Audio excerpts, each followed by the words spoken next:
Well, Seymour, I made it despite your directions. Oh, Superintendent Chalmers, welcome. I hope you're prepared for an unforgettable luncheon.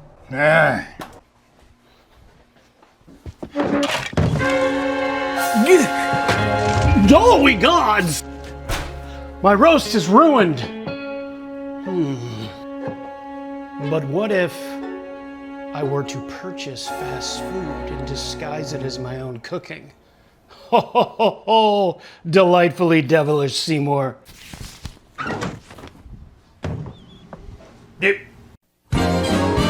Skinner with his crazy explanations. The superintendent's gonna need his medication. When he hears Skinner's lame exaggerations, there'll be trouble in town tonight. Seymour! Superintendent Chalmers, just stretching my calves on the windowsill. Isometric exercise. Care to join me? Why is there smoke coming out of your oven, Seymour? Oh, that isn't smoke, that's steam. Steam from the steamed clams we're having. Mmm, steamed clams. Ooh. Superintendent, I hope you're ready for mouth-watering hamburgers. I thought we were having steamed clams. No, I said steamed hams.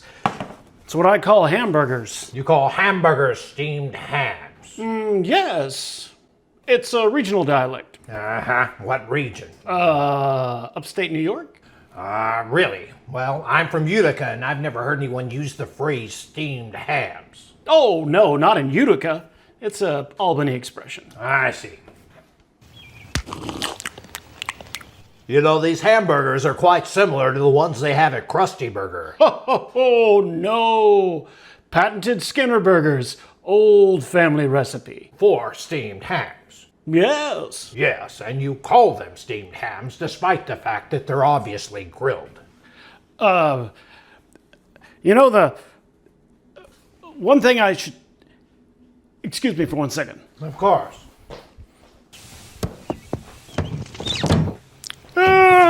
Well, that was wonderful. Good time was had by all. I'm pooped. Yes, I should be going. Good Lord, what is happening in there? Aurora Borealis? Aurora Borealis, at this time of year, at this time of day, in this part of the country, localized entirely within your kitchen. Yes. May I see it? No. Seymour! The house is on fire! No, Mother, it's just the Northern Lights. Well, Seymour, you're an odd fellow, but I must say, you steam a good ham. Help! Help!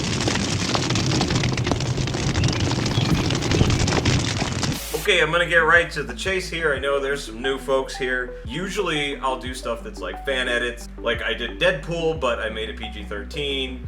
I did Terminator 3, but I turned it into a good movie. Truman Show, Beetlejuice, Thor, lots of stuff. This is a movie channel, and I do film analysis stuff, but the rest of it's all about video editing. Sometimes I gotta edit my own stuff, and today I am editing a live-action remake of Steamed Hams. But the people in it are not actors, they're prop guys. The only thing that we did right was the props. The whole point of this was just to show kind of the prop making and prop gathering process. So the way we shot this was like I would just tell them what the line was and then they would say it. As far as getting things right, we just we would do exactly what I've said on this channel before not to do, which is one bad take, one correction take, and then one good take, which means you only have one take. So that's gonna make editing really easy because I just go for pretty much the last of all 3 takes every time. The key thing about this was getting the timing down that match like cartoon timing without like having to completely destroy what we shot. I'll go ahead and show you guys a little bit of Steamed Hams. Obviously Scott is Chalmers and Mark is Principal Skinner. But the place we shot the video in is in no way arranged like Skinner's place. For instance, there is not a window next to the stove, there is a refrigerator next to the stove. So there's just some creative license. You know, he's standing next to the smoking stove, and then he turns around, he's next to a window in his apartment. We'll get to that big black square in just a second. He's talking to Chalmers, who's supposed to have just come through a door, but the kitchen in this place didn't have a door. It was just like an open floor plan kind of thing. Pretty much just like a living room kitchen area. So we just like went to one of the bedrooms and shot Scott just coming through a door. So basically we just start with like getting all the good takes. We more or less shot the whole thing in order. I'm ringing the doorbell. The only thing we shot out of order was we had to reshoot this, obviously, because it's blurry. We shot the whole thing with iPhones, and they're not the most sophisticated cameras on the market. But it'll just be stuff like this. Oh, Superintendent Chalmers. Oh, Superintendent Chalmers. One more time. Oh, Superintendent Chalmers, welcome. I hope you're prepared for an unforgettable luncheon. Nah, I think you crossed there. Yeah, crossing. And then we just go with the last take. Superintendent Chalmers. And I should say, to be fair to the guys, this is not them acting. They're overdoing it, they're being goofy, and also, you know, they're pretty stellar prop guys, so. I don't know why this shot's upside down. Probably because we shot it on an iPhone. I rotated it or something at some point. Mark's house is also, faces the opposite direction. Just went ahead and flipped these. So then there it is. The only drawback of this is in the final edit, there is a close-up where he's holding this wine bottle, which we spent all this time working on a label for, and now it's backwards. You call hamburgers steamed hams. Yes. One thing I wish that we had done differently is turn off this ceiling fan. That is just really distracting and annoying. But whatever, you know. So if you watch the original, there is just what you can simply call just, it's comedic timing. Superintendent, I hope you're ready for mouth-watering hamburgers. I thought we were having steamed clams. No, I said steamed hams. That's what I call hamburgers. You call hamburgers steamed ham. The whole thing is like, there's just barely any air between any lines of dialogue. It's just hit right back with the next exchange. Once I compiled everything and put it in the right order, this is what I had. I hope you're ready for mouth-watering hamburgers. I thought we were having steamed clams. No, I said steamed hams. That's what I call hamburgers. You call hamburgers. This is where a lot of really small-time starter editors will think, okay, it's done. We've got the dialogue in the right places. So just for quickness' sake, I put all of Mark, you can see, in this timeline here, and then all of Scott's stuff in this timeline here. It's just the two characters in the whole thing. This was just a way to simplify the transitions. Every time Scott talks, it's like overlapping on top of Mark's, and it's overlapping when it goes back into Mark's. Here's just what tightening up can do. We're ready for mouth-watering hamburgers. I thought we were having steamed clams. No, I said steamed hams. That's what I call hamburgers. There were a couple of times where timing meant getting real cartoony. Just when he stands up, I want to show you how. My roast. He's closing his oven like a person does, which is probably because he doesn't want to like smash anything.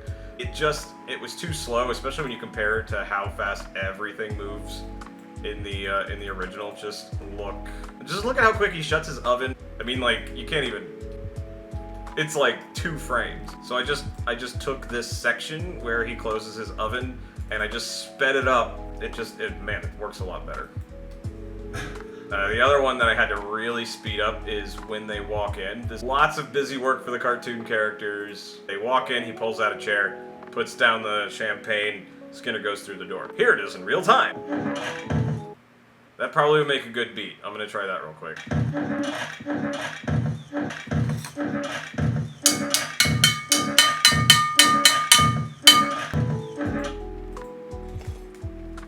And here's how they did it with being human beings.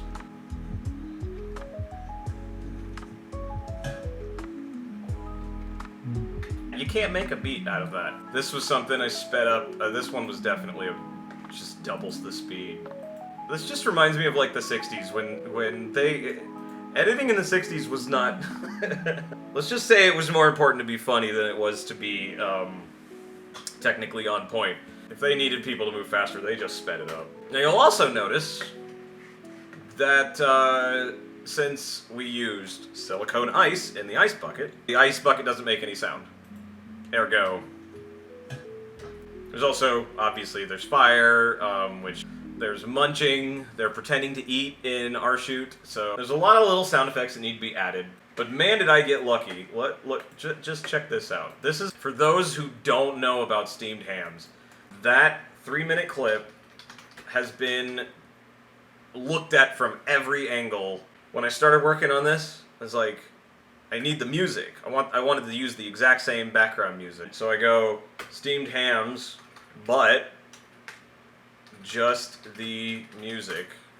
And this guy, MK the Instrumentalist, he's got the whole cartoon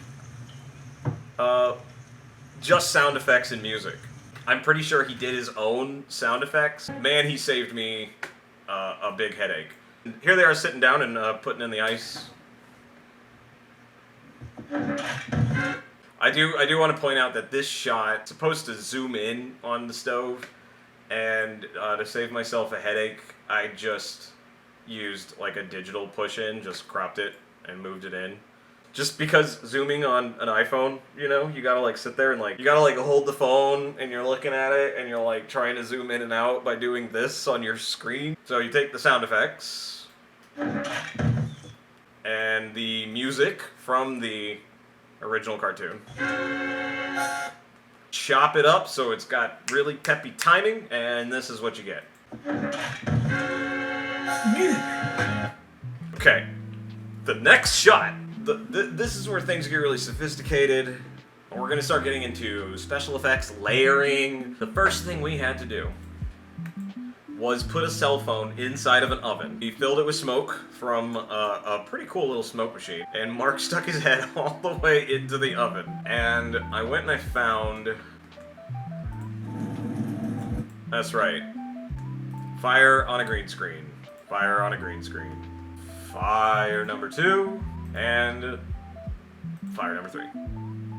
I dare say that is quite a likeness to the original steamed hams fire. Let's check it out.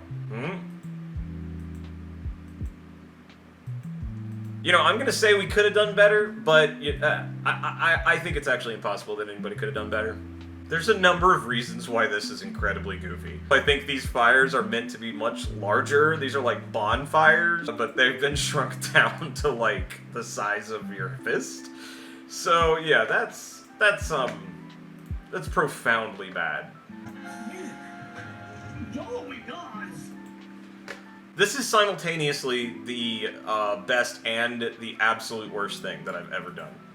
Okay, so there was another issue we ran into when looking out the window. There's a Krusty Burger outside. If this was a King of the Hill episode, we would have been okay, because we do have Whataburgers all over Austin, but Krusty Burger's not a real place. But if there's one thing I've learned from modern cinema, if you're making a live-action version of something, animate it with computer graphics. I'm gonna do a flashback here, and you're gonna see back here, that's me making Krusty Burger in Unreal Engine, so it can look photoreal, I guess. But at the end of it, you know, this is as good as I got it, because we are YouTubers, so we're on a time crunch. Then it was a matter of taking this shot of Mark looking out his window to his backyard, and I masked out the window, and then just got a still shot of my Krusty Burger setup. There's a little bit of animation going on here. I wasn't gonna go into like motion tracking and, you know, putting in all the little points. When you've done animation as long as I have, sometimes it's easier to just do it by hand. I had to move the mask around on the window to move, because I did all of this handheld like a dunce. Should have done it on a tripod. None of this would have been a problem.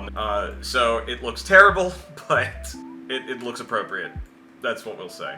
So we changed the perspective with the shot, but Mark's head does move into the frame, which meant a little bit of extra rotoscoping. This one also, not a big deal.